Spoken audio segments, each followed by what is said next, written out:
Welcome back. Now we're going to be doing construction for the cylinder. Okay, first thing you want to do is let's put a cross on your page.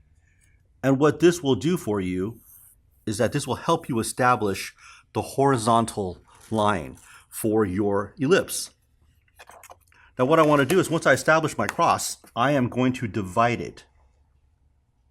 I've picked just a random number to fit the demo, and I'm going to do 1.5 on each side.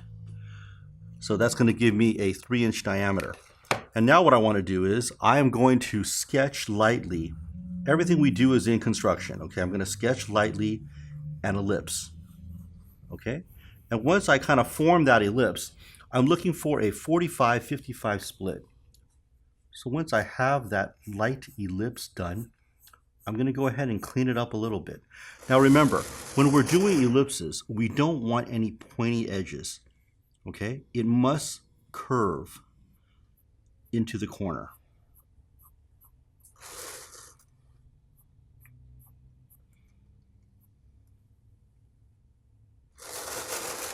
Okay, we want to make sure that both sides are kind of even. And remember that 45-55 split is important.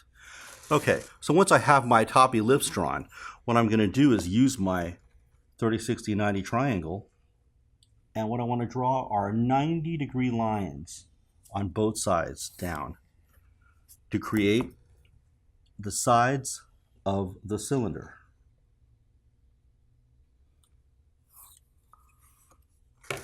Now, what I'm going to do here is I'm going to keep expanding the ellipses down in what I call a hierarchy. So if you see the first one to the second one's got a little bit of a wider growth to it. And we go from the second one to the third one. And you got to make sure proportionally that it's growing more and more each time.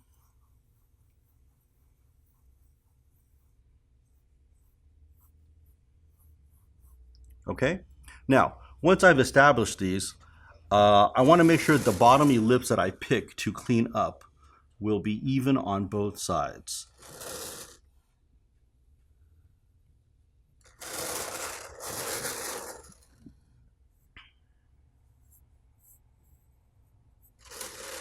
Because you're going to need this ellipse at the very end.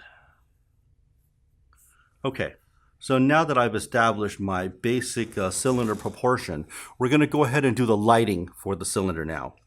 Remember we talked about earlier that we want to divide this evenly like pizza slices. Okay?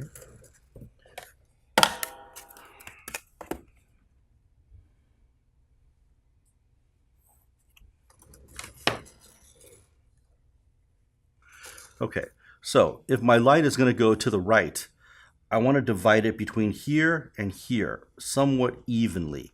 And I need to do it on the other side just the same.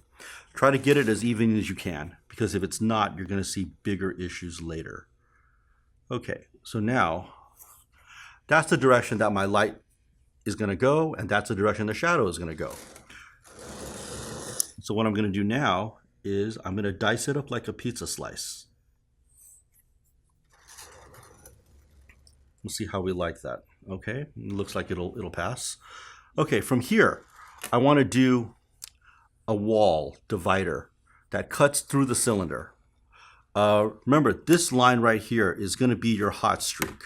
Hot streak is where it's going to be the brightest.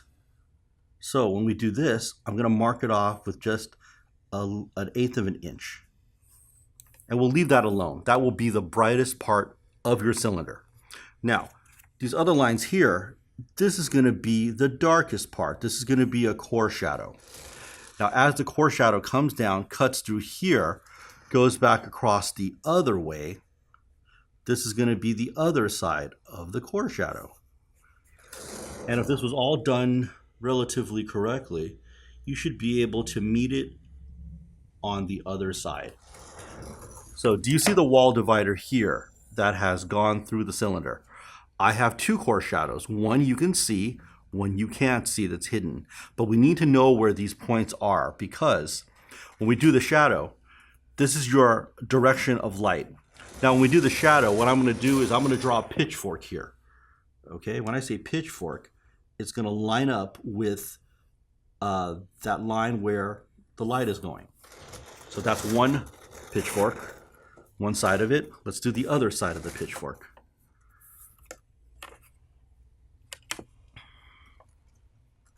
Okay, so what I'm doing is lining it up with my grid. And I just did the other side. Now, it's very important that we meet exactly where that line is. Do not cheat this little section right here. Okay? Now, once I have the pitchfork, we're going to establish where the light beams are coming down. Once the light beams come down, I'm going to pick an angle, roughly 75, 80 degrees, and I'm going to start off at this core section. Okay? Then I'm going to move it to the side here. And I want these to all come down parallel because we're going to use natural sunlight for this demo. And then the last is a section back here.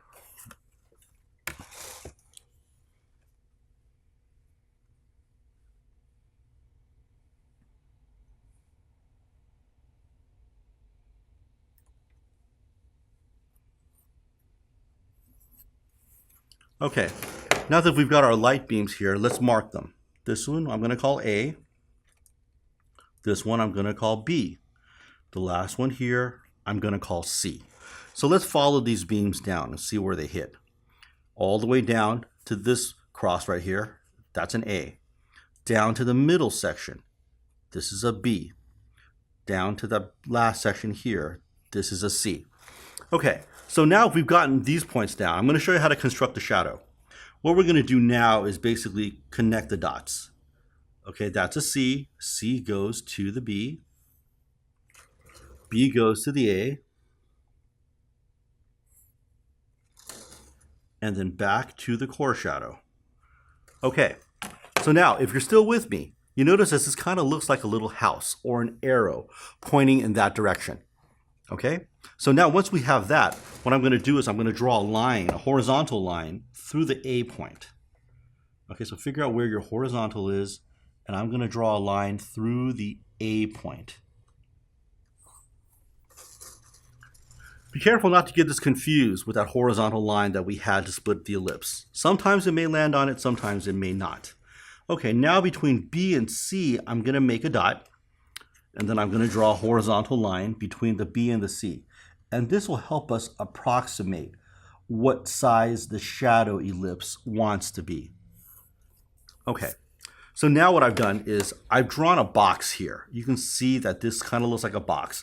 Let me go ahead and dot the box out for you, and I call it the magic box because this will allow us to see everything that's going on with the shadow.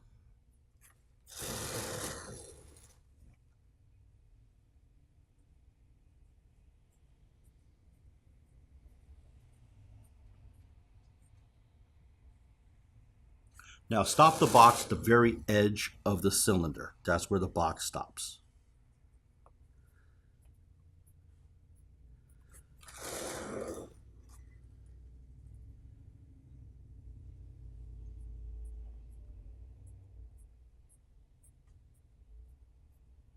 Okay, so now do you see where the magic box is? What this is going to do is help me establish an ellipse size. Notice the ellipse that I can draw in here. I'm trying to touch all four sides to make the ellipse. Let's check it. The ellipse that we just drew here, is it larger than the one before it? Okay, let's do a quick measure. That's that. And yes, that ellipse is definitely larger than the last one. Is this ellipse smaller than the very bottom one? Let's check that quick also. Yes, it is definitely smaller. So you'll notice that the shadow ellipse falls within a hierarchy. Smaller, larger, even larger, even larger to the largest one. Okay, so what I'm going to do now is do a quick measurement. If you want to measure quickly with your fingers, what you can do is, if it's a small item, I can measure from here to here. I mark it in the center of the fingernail. Or if it's getting a larger item, I can measure it like Spider-Man and use these two fingers and mark the larger points. Now, if it's really large, I can do a hang loose and measure it out this way.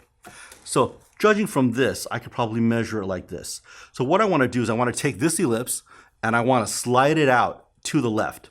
But be careful. Don't slide it out too far. The reason I do this is because I need to keep that width, keep that proportion. So what I'm going to do is just do an approximation and make a small mark so I know approximately how wide the ellipse is. And what I ultimately need to do is that I need to kind of touch the points A, B, and C. Approximately. And what you want to do is you want to create this kind of a free throw basketball key. So from here, it'll curve into the B. And then from here, it will curve back into the A and have a nice round elliptical arc. So when you're done, it looks like you have two ellipses that have joined together. Okay, so let me go ahead and darken up that area that we're definitely going to see and clean up that area where the shape is. Now be careful when you're doing the shadow here. Notice that I don't care how thin this line is, it has to meet the core. If you slice through it, that's absolutely wrong. You at least have to do a really thin line here that joins at the core. Okay, so I'm going to go ahead and clean up my shape.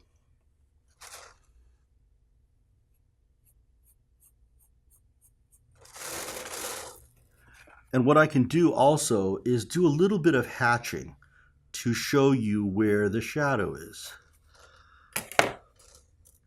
So this is the visible part of the shadow.